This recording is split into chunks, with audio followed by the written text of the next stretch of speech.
ऋषि मुनि एवं शास्त्र में यह ज्ञात होता है कि अगर जाने अनजाने में किसी से पाप कर्म हो जाए तो उसका प्रायश्चित करने से पाप कम हो जाते हैं। इसी संदर्भ में एक विद्वान ने एक कथा का विवेचन करते हुए बताया था कि एक कस्बे में एक महात्मा रहते थे। उसी कस्बे में एक वेश्या रहती थी। महात्मा जी अपना कार्य करते थे और वह वेश्या अपना कार्य करती थी। यानी महात्मा जी लोगों को अच्छी शिक्षा और ज्ञान का उपदेश देते थे और वेश्या अपने धंधे में लिप्त रहती थी। लेकिन वेश्या रोज़ाना सुबह के समय जब नहा धोकर धंधे पर बैठती थी तो उससे पहले 2 मिनट भगवान की मूर्ति के सामने बैठकर अपने अपराधों की क्षमा मांगती, फिर अपने धंधे में लिप्त हो जाती। उसके धंधे से कस्बों में तरह तरह की अफवाहें फैलने लगीं।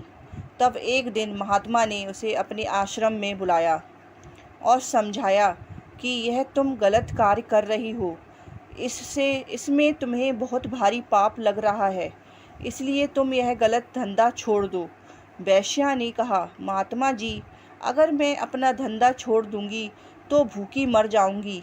तब महात्मा ने समझाया, भगवान पर भरोसा रखो, वही तुम्हें आहार देगा। वेश्या ने उनकी बात मानकर धंधा छोड़ दिया। कुछ दिन तो उसने अपनी जमा पूंजी से काम चलाया, लेकिन जब वह जमा पूंजी खत्म हो गई तो वह महात्मा के पास जाकर बोली, मेरा सारा धन खत्म हो गया है, अब मैं क्या खाऊं? तब महात्मा ने कहा, भगवान पर भरोसा रखो, वह तुम्हें आहार जरूर देगा। वेश्या चुपचाप लौट आई। एक दिन वह भूखी सो गई। फिर दूसरा दिन बीता, तीसरा दिन बीता।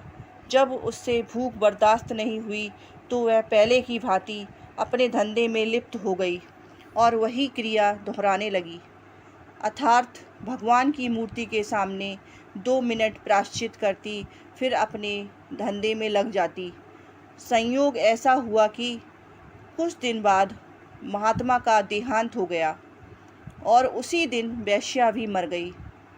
वैदिक धर्म की मान्यता के अनुसार दोनों की आत्मा उनके शरीर से निकलकर यमराज के दरबार में गई।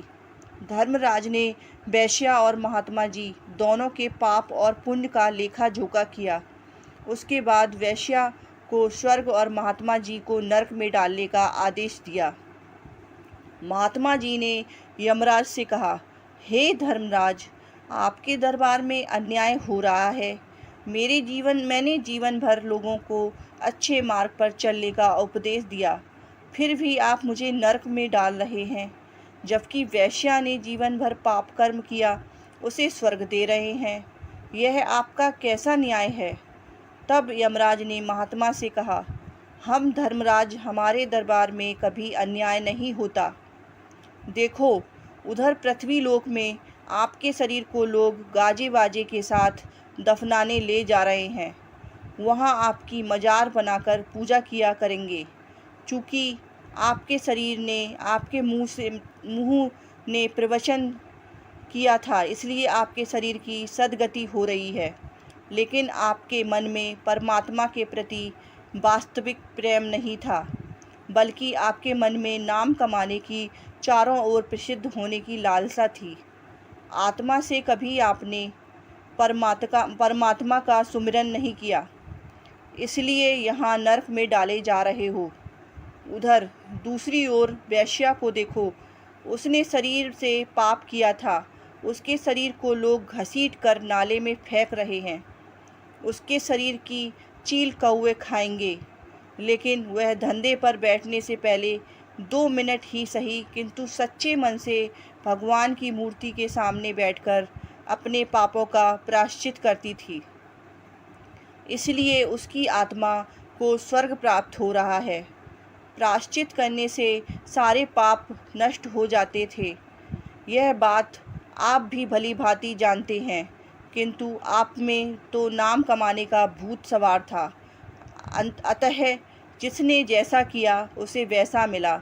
अगर आपको मेरी ये कहानी अच्छी लगी हो तो मेरे चैनल को subscribe, like, comments and share करें।